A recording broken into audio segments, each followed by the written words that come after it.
hip hop, hip hop, hip hop, hip Bars is back. hip hop, Sam hip Ant.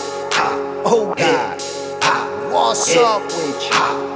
I done watched them niggas do interview after interview. They not culture vultures, the culture something they been into. So if you never gave them a view, I recommend you do. Cause when they question guests, they message is not subliminal. It don't matter if you a rookie or at your pinnacle. They gon' touch on stuff that you did and what you finna do. It's uncensored too. Yo, they never had a goofy show, but I saw some boys on they show acting goofy though. Well, if you think they stupid though, you would get exposed like the hoes on OnlyFans letting coochie show. To introduce the show, when I sent this to Sam, asked, oh God, that nigga said, oh God, you the man, Cass. I spit white like a clan mask, and I'm a hustler. I could stand out on the beach and sell sandbags. Some things can't last, but this ain't just a podcast. This is Sam Ant and Oh Godcast. Hip hop uncensored is the vibe, so subscribe. Hip hop uncensored is the vibe, so subscribe. Oh God, driving Sam Ant riding passenger side, and you heard it out the mouth of the greatest rapper alive. Hip hop uncensored is the vibe, so subscribe. Hip hop uncensored is the vibe, so subscribe. Oh God, driving Sam Ant riding passenger side, and you heard it out the mouth of the greatest rapper alive. Go gang.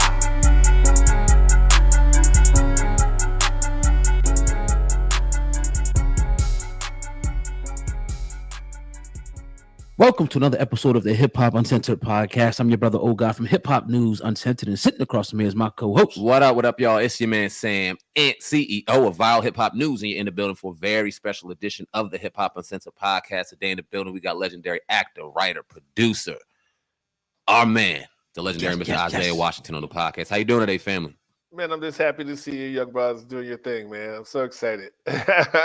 we are just as excited. Definitely appreciate especially coming out of New Jersey. Yes, sir. Yeah. You are. Yes, sir. We definitely appreciate it. Shout out to Hiawatha Henry, the absolute beautiful plug out in Houston, Texas, who was doing her thing, who introduced us and got to set this up this afternoon. So thank you very much. We definitely appreciate you. And throughout this crazy world and everything we got going on, brother, we like to start off with just asking our people, how you feeling? Man, I'm in my bunker, man. I try to stay off of social media as much as possible these days. You know, I haven't watched regular news in 10 years, man. Me now, as you can see, you know, I talked to my 23-year-old son, who was my age when I was really becoming, you know, interested in the world and how I fit in it. And unfortunately, we have found that the world is pretty much where it was when I was 23 years old. And I will soon be 59, hopefully on August 3rd. I mean, all the protests, all the marching for Mumia Abu Jamal, and finding out that things just weren't what they seemed. People were pretending to be supporters. And I was always been a ride or die, living in Fort Greene, Brooklyn. You know, I was always at the forefront of trying to be an innovator and changer. I come out of hip hop. I remember, you know, getting a down bag of wings from Biggie, you know, in Fort Greene, you know, when he would just sell it. You know what I mean? That's how far I go back. I remember Chris Rock living in the same neighborhood up the street, the barbershop, Diamond Barbershop, where we all got our haircuts and we dreamed and we talked stuff. You know what I mean?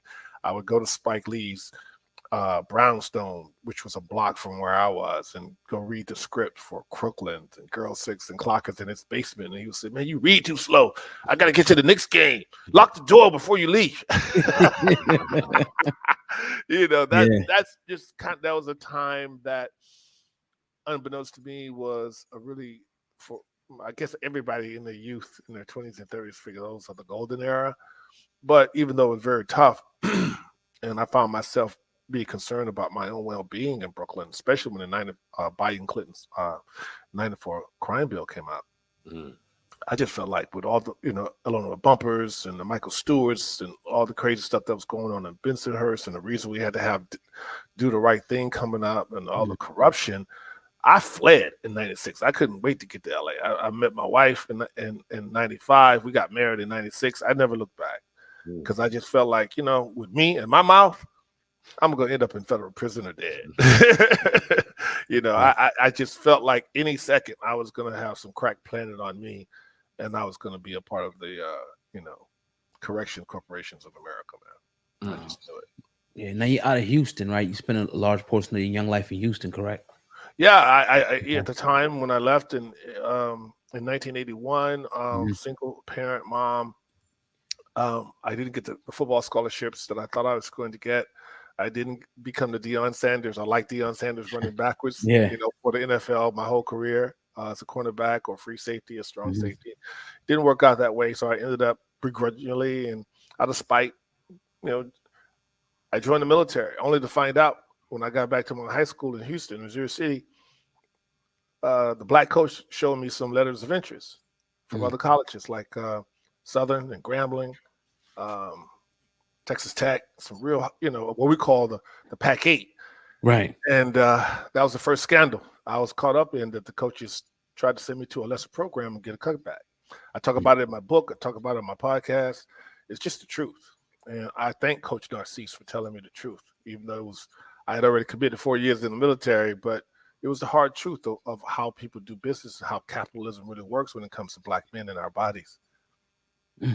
Now, I don't know if it's fair for me to say, but from the outside looking in, it seems as though you were born to do what you're doing right now in acting and directing and writing and expressing yourself the way you express yourself through your legendary roles.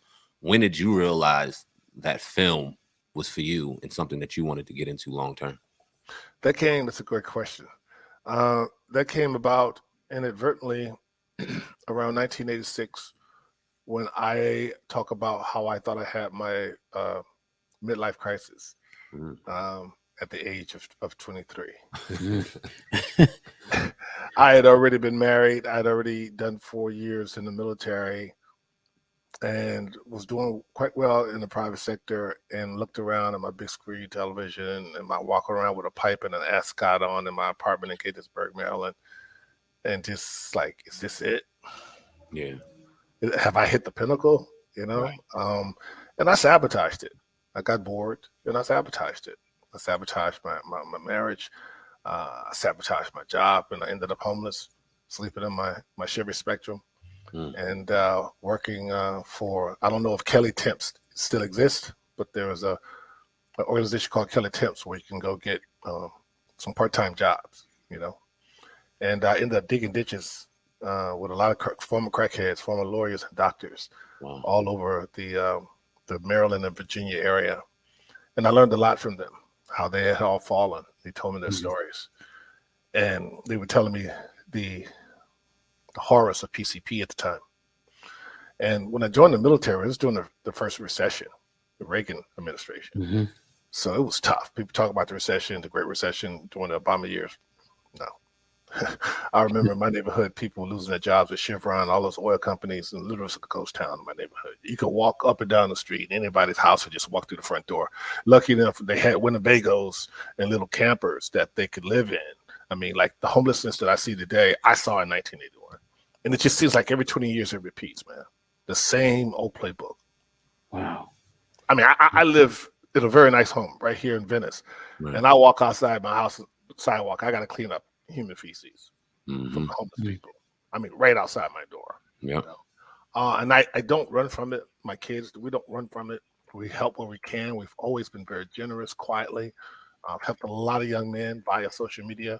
I'm proud of one particular one. I'm not going to mention his name. I won't embarrass him, but he's gone from being what we call 5150, suicidal, cutting himself, to owning his own security company, and invited me because he got a major contract to secure a lot of executives for the next Super Bowl in Arizona.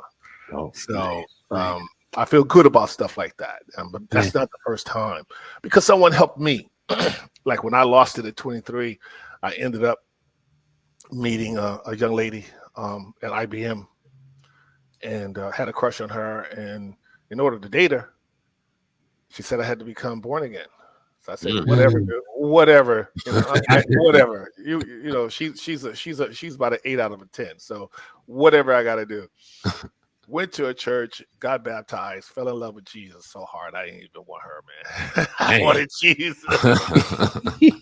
Ended up doing a couple of you could research it. A call in a Gaithersburg church somewhere out the Beltway, outside of Gaithersburg, Silver Spring, Maryland. I did my first gospel play called Pork and Beans, where I played a gay character that was infected with HIV at the time, because HIV was the biggest scare at the time, like COVID is now, right? Mm-hmm.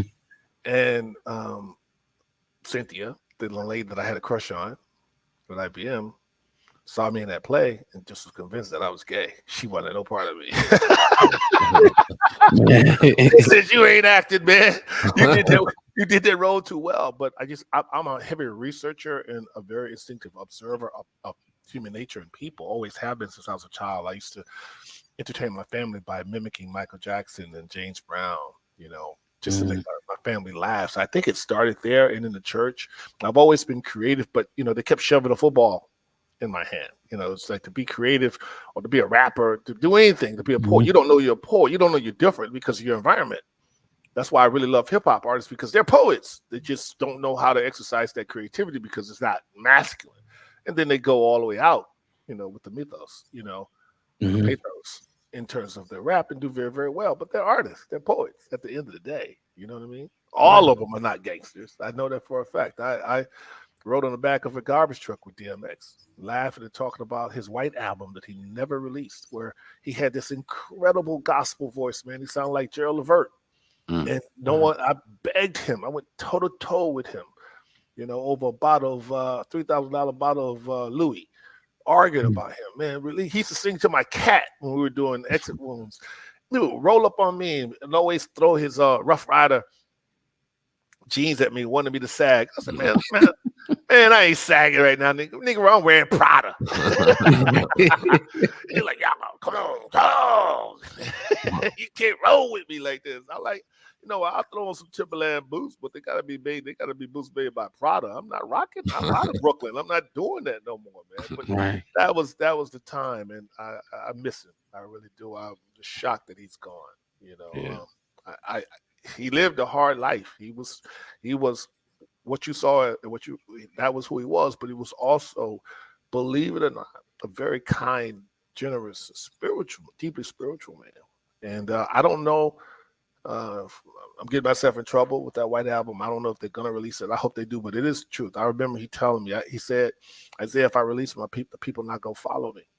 But if you notice in his recent album, he's praying at the end like a preacher. He said he always, like in Belly, he always thought his life was going to end up in the pulpit. But something in him,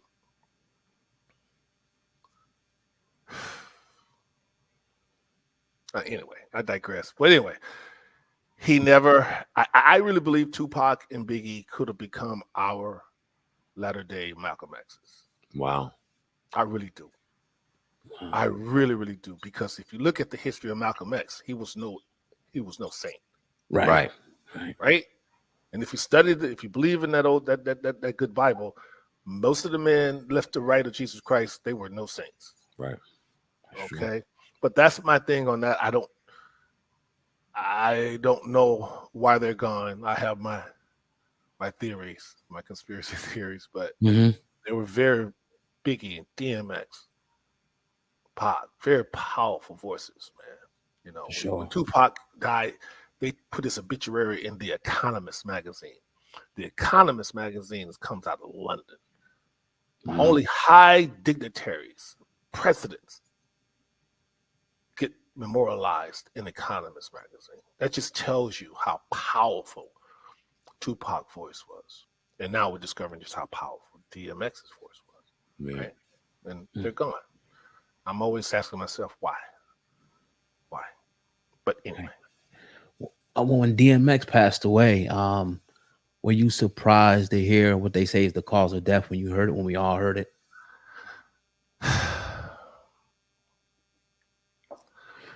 Next question.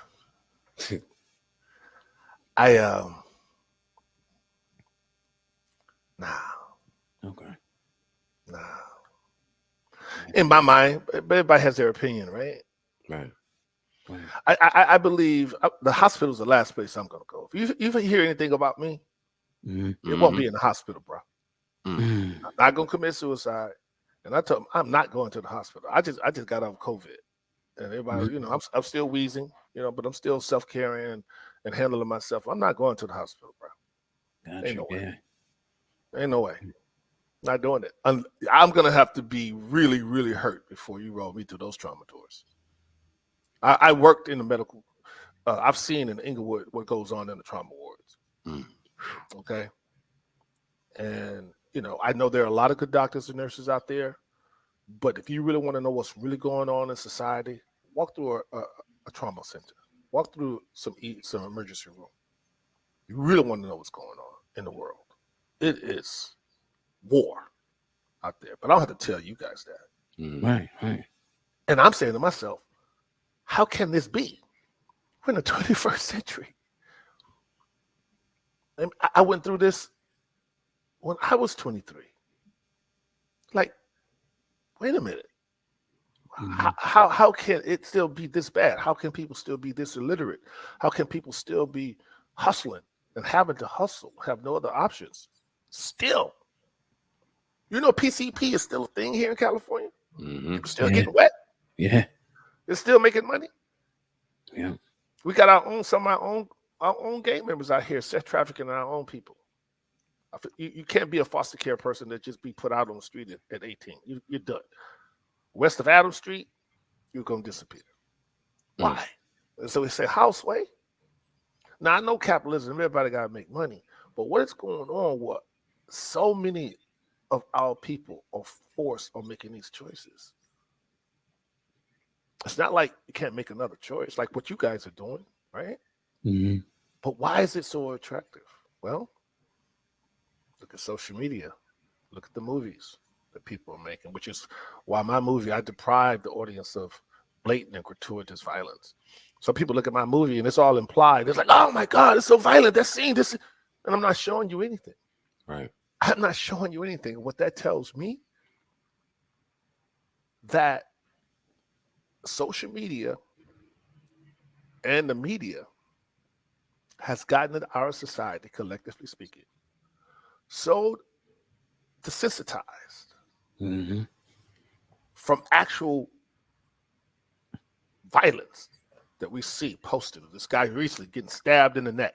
Everybody will go to their phone before they try to help somebody today. That's a fact. Unfortunately, man. How did we get there? Well, I know how we got there.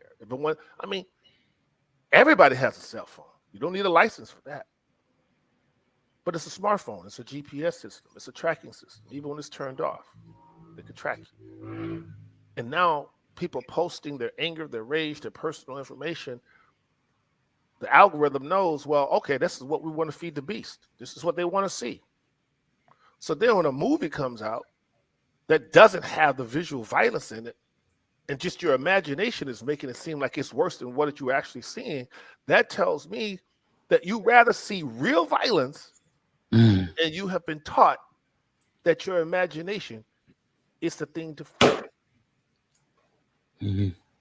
We're in a society where we, collectively speaking, been taught that our imagination is more diabolical and more supposed to be more feared than what we're actually seeing in real time. You know, something I've always appreciated about you is you, throughout the 3 decades that you've been in the game, we've seen you do a multitude of actors. You've played in Crooklyn, you've played in Strictly Business, you've played in Romeo Must Die, Girl 6, NYPD Blue, Grey's Anatomy. I'm going to say this: you've played so many different roles. You would get on a bus, you were a gay man.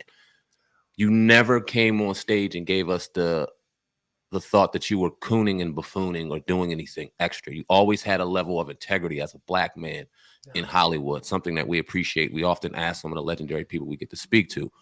Talk about your journey through Hollywood as a Black man. Was that something that you were mindful of? Is that something that you felt pressured to do? How did you stand as Isiah Washington walking into some of these rooms and these roles, hearing some of the things that you heard throughout your time, if you don't mind me asking? Sam de los Tantos. that is by far, I got chill bumps, the best question that has ever been asked of me or to me in 26 years. Hip Hop Uncensored Podcast. Man. And my answer is this. I love being a Black melanated man. I don't know how to be weak. My grandmother, my mothers didn't raise me to be weak or afraid of any man or anything or any system. They spoiled me and told me I was built for greatness, even though I didn't know what that greatness was. Through the grace of God, according to them in the church. But I saw a lot of corruption in the church, so they will always tell me to spread the love and speak your truth. If you stand on your truth, you will have longevity. But if you stand on a lie, you will die. So even when I agreed to play these stereotypical characters, I always risked being fired by changing it up once I got the job. I would rewrite most of my scenes. If you see me in Romeo Must Die, I was giving homage to Shaft in the end, even though I was playing the bad guy. I had on a leather suit that my wife designed, and Joel Silver wanted to fire. He put in my next contract for Exit Wounds that I would not be dressed better than any of his lead actors in a movie ever again. He wanted me to wear a cane, be playing football with some gold fronts, gold chains, Kango hat turned backwards, with Stacey Adams shoes on with a silk shirt. I'm like, dude, I ain't Slick Rick, bro. I don't do Slick Rick. All right. You know, he wanted me to have a patch on my eye. When I went into the wardrobe, the Slick Rick was the prototype for my character, Mac. Wow. Slick Rick. Nothing against Slick Rick. Right. But I'm like, bro, this is year 1999, almost 2000. Slick Rick was at the height of his career in the 80s, yo. So I always kept my mouth shut,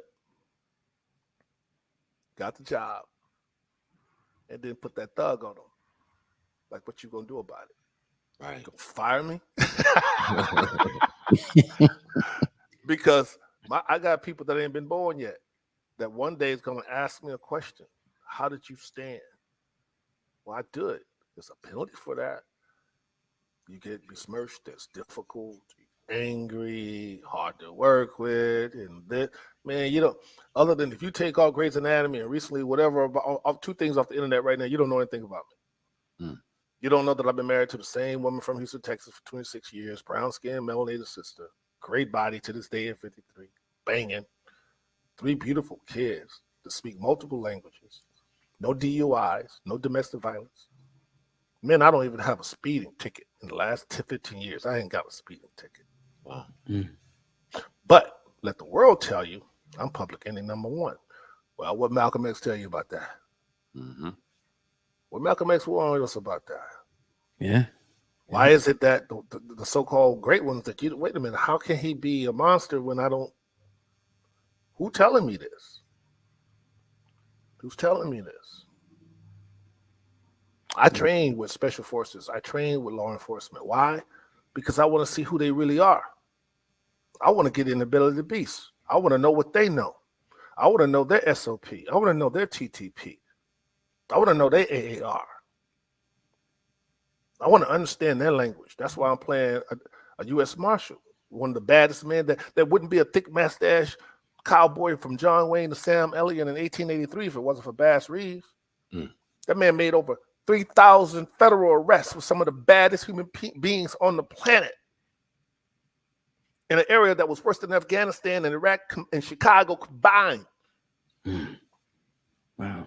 In the heat, where 250 less melanated marshals died because the Native Americans that were angry and organized from the Trail of Tears weren't having it in the Indian Territory.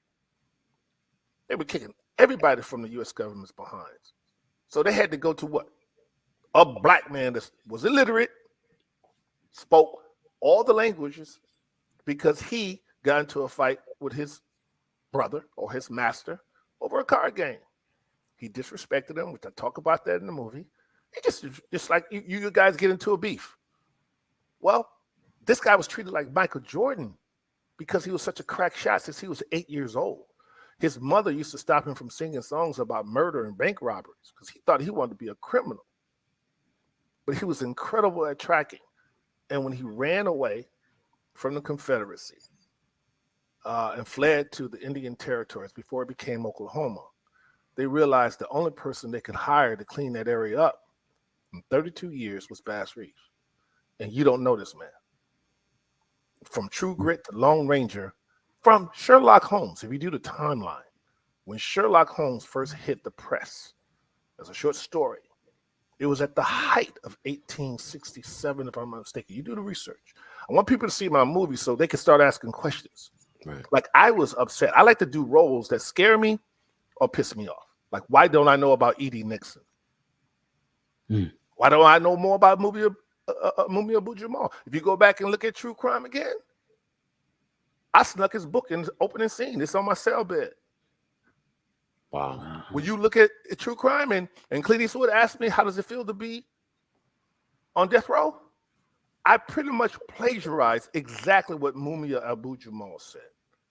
And Clint Eastwood was with it. Wow. Everybody around him was like, well, what's with this book?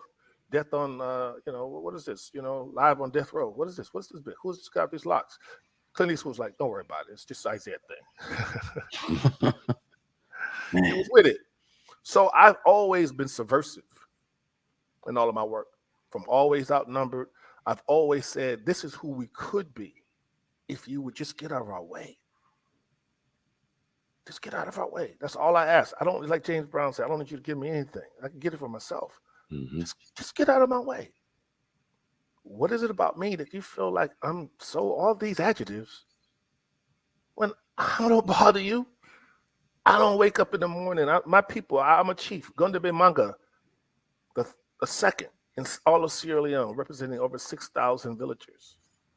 I made history, becoming the first human being and the first African-American to receive a dual citizenship, something that Pan-Africanists from W.E.B. Du Bois, Martin Luther King, and Malcolm X talked about, died for. Patrice Lumumba, Kwame Nkrumah. I have a passport from Sierra Leone, dual citizenship. Do you know that melanated people, former slaves of America, are the only people that don't have a mainland to go to? If 100 years from now, a group of people said, take your black ass out of the United States and go back to black, there is no country called black. You got Chinese Americans, you got Haitians Americans, you got Jamaican Americans, you got Puerto Rican Americans, you got Dominican Americans that have a mainland they can go to if they had to. I used to send barrels back to my girlfriend's family in Jamaica all the time. I got Haitian friends that send barrels back home all the time. You got Chinese, Mexican, Mexicans, everybody to send money back to their mainland. What mainland does the average African American have other than a liquor store, a church, a frat, a freaknik? Where are we gonna go? If they say stop, it's over. Where are we gonna go? Some people say I ain't going nowhere. I'm still right here. But yet you don't fight for the Second Amendment. And you don't snitch on the people that's killing everybody in Chicago with these illegal guns that you know is coming from somewhere. What is Greco's? Street sweepers. I mean, high power, 50 calibers, grenades, smoke. Where that's coming from? In Chicago, in Chi-Town. Yeah. Where that's coming from, man? Now, if you're in Texas, okay, you get access to all that and it's legal. But in Chicago? Oh, don't say that word cartel. Why are so many people worried about what I'm doing or not doing? Right. I don't think it's that. They're worried about what I'm going to say. And I try not to say much. All I do is ask questions. You asked me, how did I stand in Hollywood? I stood, brother. I stood for integrity. I stood for what was right. When somebody wanted me to get in the jacuzzi and I already had the hot job with them and we were a huge hit and they wanted me to get in the jacuzzi with them, and I said, I got a 2 a.m. curfew. I can't do that. But, you're my boss. I want you to holler at my wife. Gave the person my phone. The boss gave the phone back to me, and I said, what did my wife say? He says, look, She said you've been here since 7 o'clock. If you're not home by 2 a.m. and you get in the jacuzzi, you can stay here forever. I took my job, G500, man, and I drove from the Hollywood Hills back to my home in West Hollywood, man. I had about 3 felonies. I did about 115 all the way home so I could slip in that bed before 159, man. Right. I'm not going to break up my family for no bullshit, man. I will die for my family. And that's why I have a family, because the nuclear family, I've been taught, is extremely important. If you don't have a real family, you have nothing. Facts. Yeah. And that's why the gangs are thriving. That's why the prisons are thriving, because young brothers want to feel something. They want to be attached to family. Yeah. So if that's why I did Blue Caprice. So if the leadership is toxic, if the root is toxic, then what do you think the fruit's gonna be? And then what you gonna tell them? What you gonna tell them? Don't do that. Don't do that when we watching criminals in our government get away with sex trafficking, crack use. How you gonna tell a young buck, hey, don't do that, when he's starving and he's looking around going, well, everybody I'm supposed to trust is supposed to be on the right side of the law is doing everything they're telling me not to do. Mr. Washington, I had a young man that went to prison that I worked with. He didn't get on the bus. He played the young guy that was in trouble and get on the bus. Played Thomas Jefferson's son. I used to hold on to him. And he ended up doing time. Ended up shooting his uncle. Couldn't hold on to him because he asked me when he was in his 20s. He says, what do I have to live for? Wow. I said, what? Wow. He said, there's death all around me, gunshots all around me. What do I have to live for, Mr. Washington? I didn't have the answer, man. You have to come up with that answer. If you don't have inside you a light, if you're not stronger, man, only strong will survive, right? I'm looking more and more like Dick Gregory every day. Right. Powerful. Yeah, definitely. Yeah. It's love, man. It's the love of my melanated mother and grandmother is what you see. You know, I love my people even if they've been told not to love me, and it's all good because I still gonna show the love. I'm still gonna represent you powerfully. I'm still gonna show you the way as best I can, as independently, and that's what Bass Reads is about. Is know that hey, he was a superhero for our time, and he was on the right side of the law. He was working at the federal level. Well, they got him in the end. Toward the end, he couldn't arrest no more white people. Racism was institutionalized. Racism came in when they created, Oklahoma in 1907. But before that time, black people, yellow people, if you want to deal with the racial construct, yellow people, everybody worked together, made money together. They were, the government at that time had a very interesting way of making racism profitable. And I kind of think they still do. Yep, sure. And it's just not true. The level of division, it's just not, I don't see it. I don't walk in the airport and white people, black people spitting on my face, threatening to lynch me. Now, when it was happening, we got more done when we could see that strange fruit up the street, off that oak tree. But now we got Shade Room. Nothing against Shade Room, it's making us money. We got World Star. Everybody's trying to post something on World Star. That's what we are. Man. As of taking that ingenuity, I used to do speaking engagements years ago. And I think I was at Harvard or North Chapel Hill. I used to, about my book, A Man from Another Land. And I used to be hired until they really started talking about, seeing what I was really talking about, promoting DNA and the importance of DNA, and you shouldn't be scared of African ancestry. They didn't want me telling you to find out, the average American, to know where you come from. Because once you know where you come from, you know where you're going. That's not a doctor or a dentist you could go to without medical history.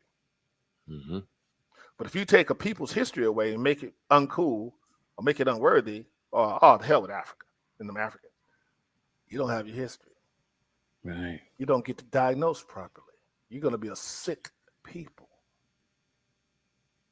Right? Yes, sir. And you're going to get diagnosed the way they want to diagnose you, or you don't get diagnosed at all. They just let you die. So how can you not have your history? Right. That name, De Los Santos, comes from somewhere. Yes, sir. I bet you know where it comes from. right? Not as well as I should. You need to get on that. Not as well as I should. You need to get on that and get your citizenship from wherever that name came from.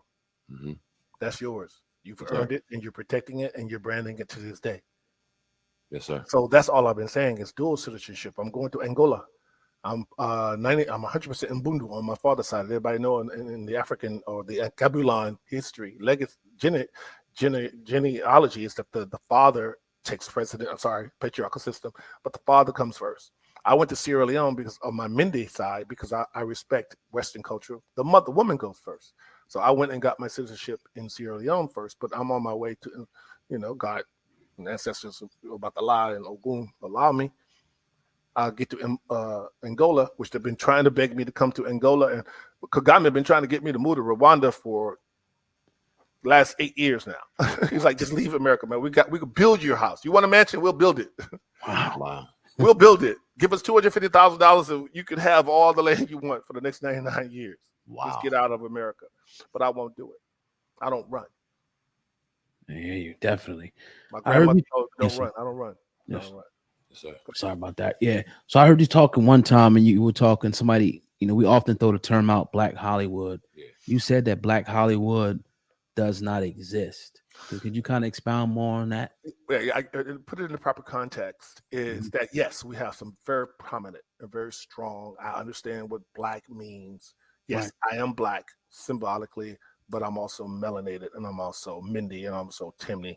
I'm also know who I are and what peoples I come from, but I do not shun Blackness. I get it. But when there's a man by Stephen Fetchit, okay, created a term. He was the most powerful, the most richest star doing what he did. And he himself, when I read his book, the autobiography of Stephen Fetchit, he said, he mentioned Black Hollywood as a pejorative. It was a joke because white people didn't respect him. Even though he owned the airplane, he threw the lavish parties along with Hattie McDaniel. He was like LeBron James and Michael Jordan put together in Hollywood. He was driving on the studios as Model T Ford. I mean, he was rich. But the image that he's portrayed, although very clever, he died regretting. In fact, he had a TV show that would have been the first Cosby Show, playing a doctor. And the son, Lamont, whatever, the son that ended up playing Sanford and Son's son on Red Fox's show, Sanford and Son, Stephen Fetchit, or Mr. Perry, had hired him to be his son growing up in a wealthy home. That was back in, you can research it, you get his book, 70s or the 80s, and Hollywood said, absolutely not. And by that time, the NAACP and all the other, liberal-minded progressive people were calling him a coon, sellout, Stephen Fetchit. But what he was doing was just flipping it. He always was clever, and if you watch him, he always came off like he was dumb, but he was always getting what he needed. He was hustling, which is what we still do today. But because he was so rich, his own people turned on him because of the envy and the jealousy, the power, and they had to strip him of it, and they did. He died broke. Yep. They did it to Canada Lee as well. Look him up. Canada Lee called him a communist, and the end of his strong forward thinking. It's like, if you notice, everybody that's want to be strong Black males in this town ended up being called something else. To kind of expound on that, one thing we like to do here on our show is go against the grain and go against what we're supposed to be deemed as. Now, I'll give you an example. We'll talk about politics. You have a great voice. You know that? I appreciate that. Thank you, sir. Thank you very much. You're leaving money on the table with that voice, man. Like, shit, open some doors. We be with it, brother. But anyway, we often talk about politics. We talked about it a couple of weeks ago, and obviously, something that plagues our culture is if you're not Democrat, you're not Black. And we've even heard candidates have the nerve to come out of their mouths and say, if you don't vote Democrat, you're not Black. And it cracks us up, because when you look at the parties, and not that we associate with any of the parties, we associate with what's right for our people. But when you look at the parties and what we seem to lean on, and then you look at the end results, it doesn't ultimately benefit us, but we are under such a mind control that this is the way to go. And if you don't go this way, you aren't black, or you aren't deemed what's supposed to be black, like voting for Trump and things like that. And we've heard you be outspoken about it, and we've also seen you take a lot of criticism for that. But that's something that we applaud you on, because you're a free thinker. And something that plagues us is the ability to freely think. Talk about how that has plagued our community, if you feel it has plagued our community throughout time, and what can we do for the people that are listening right now that may be feeling like that on that side, that if you don't vote Democrat, you're coon, or whatever the case may be.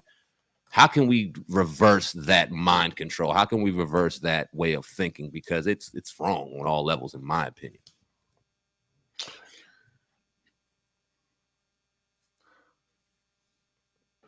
Self-preservation is real. I have to be very careful what I say, because I got to sell this movie. Yes, sir. I will say this. It's a carryover from slavery. I think the trauma, the PTSD that we now call it, is so endemic. It's almost in our DNA. The level of trauma of those 400 years that people don't want us to keep talking about, right? Want us to forget. Mm-hmm. If you go back to Steve McQueen's movie with the one factor Chul G4 in 12 Years a Slave, he's being punished, and he's halfway lynched, just enough to send a message and have his tippy toes in the mud, right? But he's still lynched. In that scene, you will find several women and other people that wanted to reach out and help him. Some would put water on his ashen lips, cracked lips from being held in the sun for days like that. Wanted to give him some water.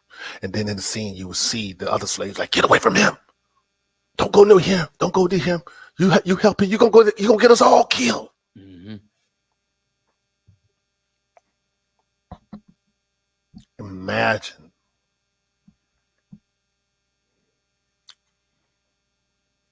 400 years on this land, according to history, right? 400 years, not just of, some melanated people own slaves too. The first one was, I think, was named Washington, if I'm not mistaken, the first black man in 1618 out of Virginia. It was a business. Human trafficking is still a business. You understand? Yes, sir. It's like crack cocaine. Slavery is still happening right now as we speak. Okay? It's just under a different name. Right? But when you traumatize people, well, they have that imagery of knowing, if I help him, then they're going to hurt me. I don't have that in my DNA, unfortunately. I didn't get that trauma. That level of self-preservation where I'm just going to look the other way.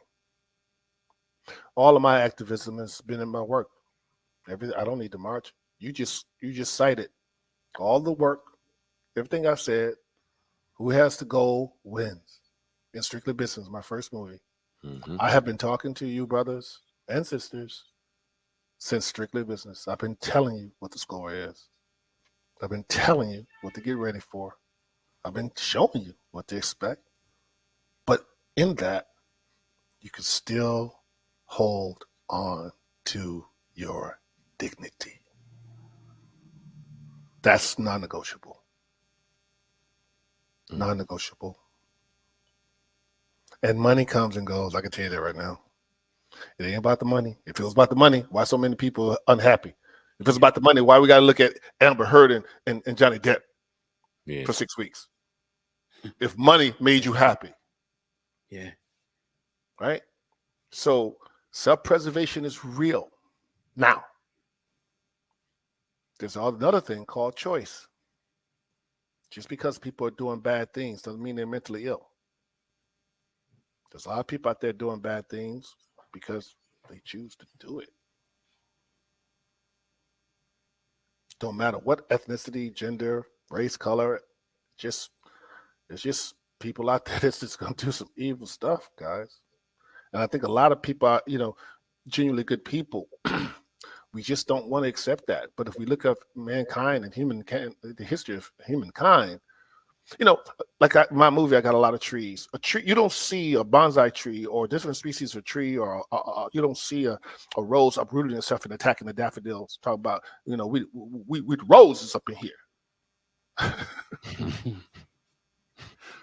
You just don't see that shit. Right. And I know people are like, oh, come on, man, he's oversimplifying it. But what plants do you see, even the poisonous ones, attacking other plants?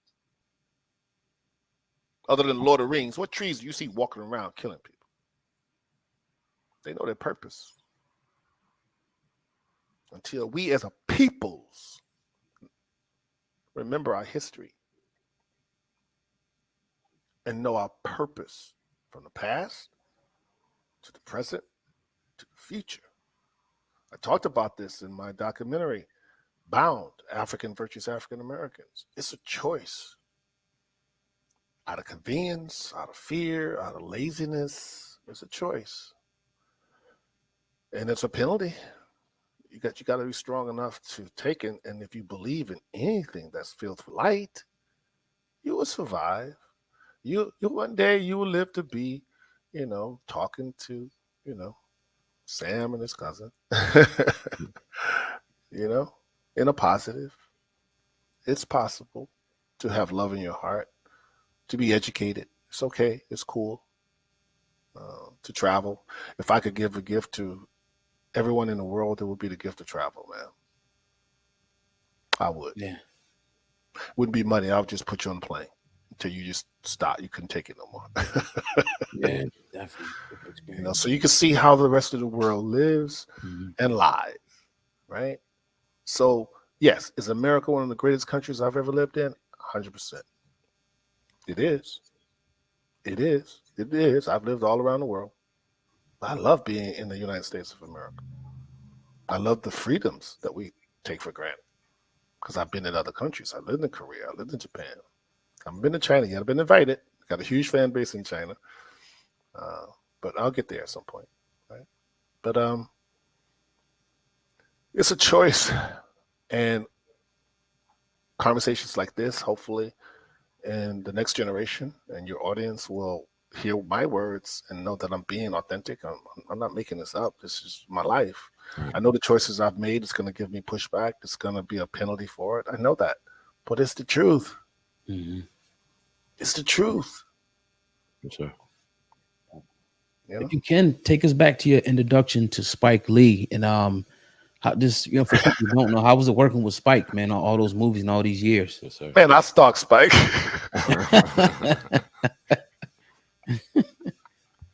I ain't gonna lie. I got some stalking in me, man, when I want something. And when my gay musical director told me after Pork and Beans that I was so convincing to play that character, he said, boy, you got a talent, but you need some training. And he gave me a book called by Oscar Brockett, I believe, called Stage Design or whatever. But anyway, they talk about Ossie Davis, Howard Players. So I was selling pots and pans and hustling and ringing the bell from these guys out of Boston, selling these little folders. It was at the height of PCP in DC, right? So everybody was hustling. Crack cocaine was at its height, but I didn't sell it. I knew about it, but I didn't want to sell. I wanted to sell the pots and pans and the cheap watches and double down and rehash. Once you put the $20 in my hand, all of a sudden I don't have no change and I'm on my way, right? You give me a 50, I don't have no change for that. So I just give you 2 pads, right? I double down, right? That was my hustle. And I took that hustle to Howard University looking for the Howard Players and only find out that it was an international world-renowned Howard band. And Vera Katz, who I just helped, she got a book called The Catwalk coming out, a Jewish woman. Let me audit her classes because I told her I wanted to be an actor. And she said, well, I don't have any money. I got just enough money to matriculate. My mom drove back, my homelessness, and my car got towed. They found out that I couldn't pay for my car. So I didn't even know what the word volition meant until they called me in my apartment I was staying with these young ladies, who I still keep in touch with, from Howard. Said, would you like to return your car upon your own volition? And I said, hold on, let me look that word up. And I was on a mission to become an actor. And in 1986, before that, I sought Howard University. I had seen the movie She's Gotta Have It. And the movie impressed me so, seeing these beautiful Black people on the screen in black and white, that I was like, I got to work with that man. Everyone thought I had lost my mind. The pushback I got, even my mama said, oh, he has cracked. He's going to be an actor and work with Spike Lee. Okay. Okay, Mickey. Whatever you say, baby. Everybody has a dream. And I do everything in 10-year intervals. The average person that commits to something that's only going to go for 5 in the business plan. If you can't stick with it in 10 years, then you're doomed. Everybody's going to give up in 5. It's like Call of Duty. Somebody's going to lose. Somebody's going to make a mistake. Somebody's going to give up. Someone's going to leave game. Put enough pressure on them, right? So I said by 1996, I would have my master's in theater and education, because I had already had a degree in from Embry-Riddle Aeronautical University. Studied aerospace engineering while I was in the military, right? I was supposed to come out and come back and be Top Gun and fly F-16s for them, but I got the acting bug, right? And I said to myself in 1986, after I saw Spike selling socks in Washington, D.C., promoted this movie. I actually saw Spike Lee himself selling tube socks, right, to promote his movie. Wow. And now I'm doing what the Spike is doing. Same how I began in 86. Here in 2022, I'm damn near selling socks to get my movie finished, Corsicana, into the theater, directly to the theater, but bypassing the distributor and taking it straight to the people, right? Which is unprecedented. Spike didn't do that. He went to Universal Pictures. Right. I'm not. I'm saying no. I believe the people's going to decide, right? And by 1996, by 1993, I was doing Crooklyn, but I would chase his little safari truck down in the neighborhood when I moved to Fort Greene, and it was hot, so he would leave his windows cracked. You know, everybody knew it was Spike. Was nobody gonna rob? Nobody gonna jack Spike. We love Spike, right? He was king. He was king of Fort Greene and the Best Eye, right? Nobody gonna jack Spike, you know. At least not then. But Right. I would take my photographs and slip them into his car every night. Wow. He never responded, but it wasn't until I did a movie called Strapped, where I played an undercover cop. I looked 23, but I was 33, I think, at the time, or in my 30s. But I always looked younger, right? Crack did black for me, thank God. Didn't start cracking until now, right? And he saw me in Forrest Whitaker's film and didn't know who I was. Like, who is that actor? Because Spike wants to know who all the good actors are, right? And Robbie Reed, who's a powerful casting director who ended up becoming my manager for a little while, reached out to me, found out where I was, and had me audition for Crooklyn. And that's how it started. Wow. Man. But I had already been stalking him years before. Right. So maybe he remembered the picture. Or someone said, oh, this is the guy that sent us like 50 photographs in the last year. Whatever it was, it worked. Yeah. It worked. Let's take it full circle now, because now you're sitting here and you're not acting, or you are acting, but you're also in the producer and the writer and director's chair as well, with your new movie coming out soon, Corsicana. Am I saying that right? I'm sorry if I said that. No, that's wrong. correct. Yes. Corsicana. Shot at Corsicana, Texas, which is actually the history of where ExxonMobil got its first start. That's what interested me about that movie. I said yes 2 times. One, I didn't know who Bass Reeves was, and I wanted to portray him and get that out there. But also, being from Texas, I didn't know the importance of Corsicana, that was the first oil boom that happened west of the Mississippi, right? They were finding oil back in the 1800s and early 1880s. 90s in the East Coast and South, right? But not in Texas, right? And because of the incredible success of the oil boom in Corsicana, it became what we now know, ExxonMobil. Wow. How about that? That's insane. And just history that we didn't know, that we get to learn. And this is why it's important to have these conversations and to have movies come out the way that they're coming out. and you decided to do this in the middle of a pandemic. 2020 hits, we get a pandemic, something we've never seen before. Talk about the motivation behind doing a movie. You've expressed it a little bit, but talk about like why it motivated you and why you got the fire to do this now. I wasn't supposed to direct the movie. Wow. I was reached out by the original director like months before, like August, right before my birthday, and 2 years ago, right? I was just supposed to play Bass Reeves. I've done something I had never done before in the history of my career. I was so in love with Bass Reeves. I got on the plane and took like 50% of my little fee. I wasn't even about the money. I was in Corsicana, and while I was there, I fell in love with being home in Texas and feeling with playing with the kids, the refugees that were running from a hurricane out of Louisiana. I was there on the ground for 5 days, hadn't even read the script, didn't even ask about it. And next thing I know, the director was being fired or quit 48 hours before we were supposed to start shooting. Wow. And the producers came to me and said, "Are you leaving too?" Other producers left. Everybody left this investor. Left her hanging dry. She had been spending money for 4 months. Should have gave me money. I got a pay-or-play deal. I could go home, still get paid. Wow. And I looked around at the people that I got to know in those 5 days. And one of the guys that lived there ended up I hired him. So now he's working in the special effects department. Right? His dad had a tumor, and I gave him a job. And some said yes. I had 48 hours to prepare. Who does that? Yeah. But I knew so much. I was so filled with the wanting the passion of telling the story of Bass Reeves that the ancestry just put me in the right place at the right time, and here we are, man.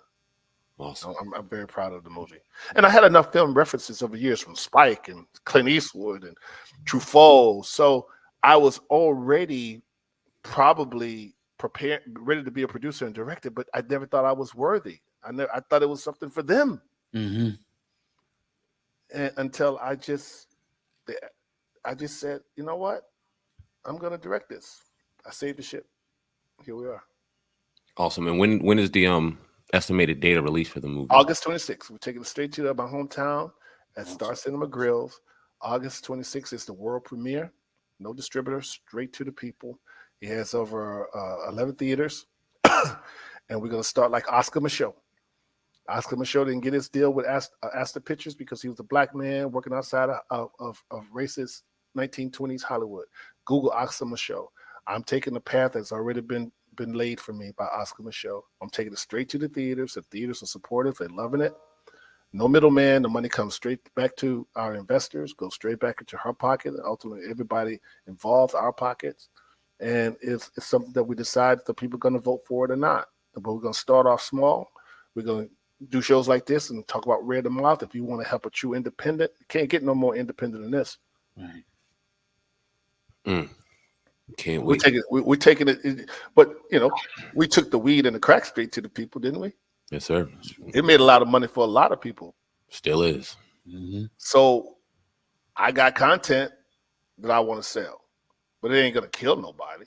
Nobody's got to go to prison. It's not hurting my community.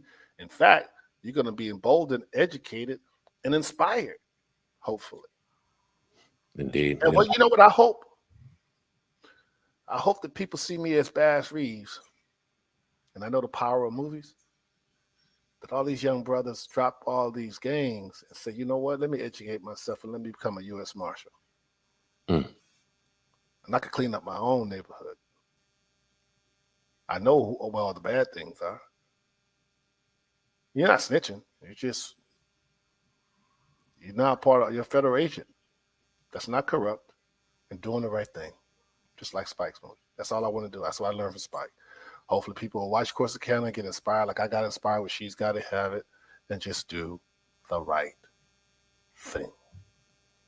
Powerful. We got Isiah Washington on the Hip Hop Uncensored podcast, legendary actor, producer, director of the new movie Corsicana, dropping late August, centered around the legendary man, Deputy U.S. Marshal Bass Reeves. Sir, we definitely yes, August 26th at the Star Cinema Grills in Houston, Texas, in Richmond, Texas, but all the theaters in my hometown in Missouri City. We're starting off small, but in a very big state, and we expect to expand and grow no different than Top Gun Maverick. Same deal. Indeed. Hopefully we can get out there and check out the premiere. We definitely appreciate your time, Mr. Isaiah Washington. Yes, hopefully we can do this again because there's so many more questions and things that we can dive into. Yes, we definitely, sir, appreciate your time. It's been a true honor. Before we get up out of here, let the people know where they can find you. I know you see you've been kind of laying low on the social media thing, but anything you want the people to know before we get up out of here? Yeah, I just posted the key art on my the real Isiah Washington. I'm verified on Instagram. Isiah Washington, I'm verified on Facebook. So look for their little blue circle and white check there, or blue check. It's like a white check to me, but anyway, they call it the blue check. I don't really get down with Twitter that much. You know, I don't want the people on Twitter to know what I'm really doing. I've learned my lesson from Twitter, man. Ooh. We're gonna bring up any tweets the first interview, maybe the second interview. Thank you for that. Yes, sir, man. Isiah Washington on the Hip Hop Uncensored podcast. Definitely appreciate you, man. Great interview. Talk to you soon. Yes, sir. Thank you for the support, guys. Appreciate it. Anytime. Take care. All right. Bye.